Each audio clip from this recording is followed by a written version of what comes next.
বিসমিল্লাহির রহমানির রহিম। আসসালামু আলাইকুম ওয়া রাহমাতুল্লাহি ওয়া বারাকাতুহু। শুরু করছি সুখের সংসার অনুষ্ঠানটি। সুখের সংসার অনুষ্ঠানে আজ আমি আপনাদের সামনে যে ভিডিও নিয়ে উপস্থিত হয়েছি সেটি হচ্ছে আপনার শত্রুর যাত্রা বন্ধ করে রাখা বা স্তম্ভ করে রাখার যন্ত্র।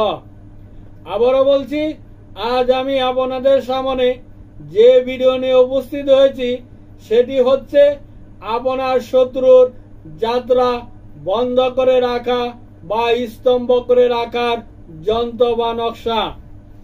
যারা নাকি আমার সুখের সংসার চ্যানেলটি ও আমার ভিডিওটি দেখতেছেন ও দেখবেন, আমি তাদের সকলকেই অনুরোধ করে বলছি, সর্বপ্রথমে আপনি আপনার নিজ মোবাইলে আমার ভিডিওটিকে সাবস্ক্রাইব করুন।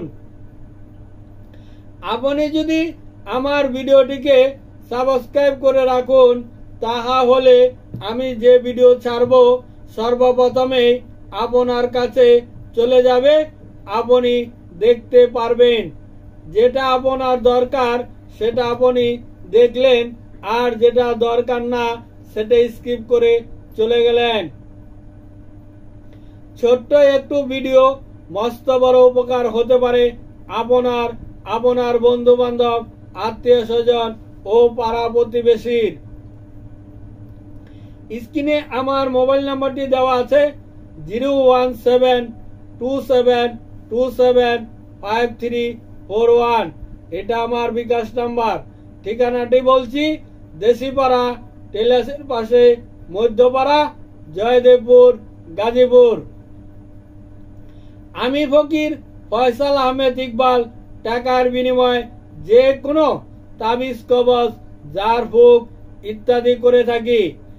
আপনি যদি কাজটি করতে না পারেন তাহলে টাকার বিনিময়ে যে কোনো কাজকর্ম আমার কাছ থেকে আপনি করে নিতে পারবেন। আপনি যদি কালামগুলো, তাবিজ, কবজগুলো আপনার কাছে নিতে চান তাহলে কোরিয়ার সার্ভিসে ঠায় ঠিকানা দিয়ে পাঠালে, ইমোতে ঠায় ঠিকানা পাঠিয়ে দিলে আমরা কোরিয়ার সার্ভিসে আপনার ঠিকানা মতো তাবিজ, কবজ, কালাম ইত্যাদি আপনার ঠিকানায় পৌঁছে দিব ইনশাল্লাহ। আর যারা আসতে পারবেন না বা আপনি নিজে কাজ করতে পারবেন না, তাহা হলে বিকাশে টাকা পাঠিয়ে দিয়ে ইমোতে রিং দিয়ে ঠায় ঠিকানাগুলো ইমোতে একটি কাগজে লিখে ছবি তুলে ইমোতে পাঠিয়ে দিলে আমি এখানে বসে আপনার কাজটি করে দিতে পারবো ইনশাল্লাহ। এবার নকশাটি দেখুন। শত্রুর যাত্রা স্তম্ভ করার নকশা বা যন্ত্র। এই সেই যন্ত্র, এই সেই নকশা। ভালো করে দেখুন, এই নকশা, এই যন্ত্রটি আপনাকে অঙ্কন করিতে হবে। নকশাটি যেহেতু দেখা হলো, এবার নিয়মটি বলছি, নিয়মটি ভালো করে শুনে নিন।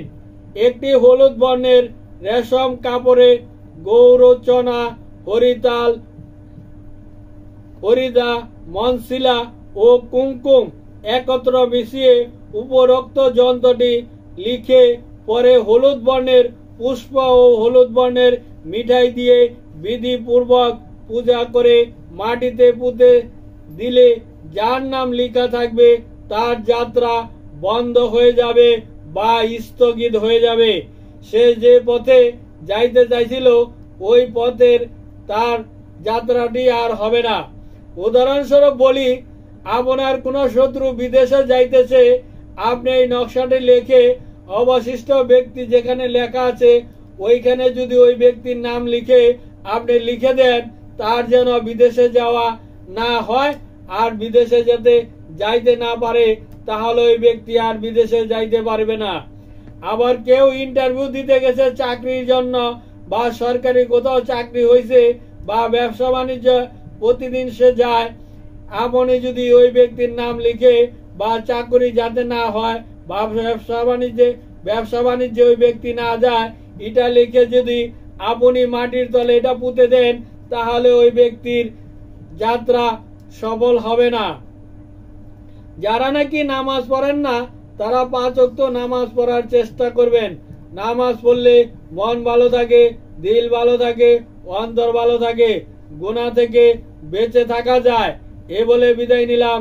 আসসালামু আলাইকুম ওয়া রাহমাতুল্লাহি ওয়া বারাকাতুহু।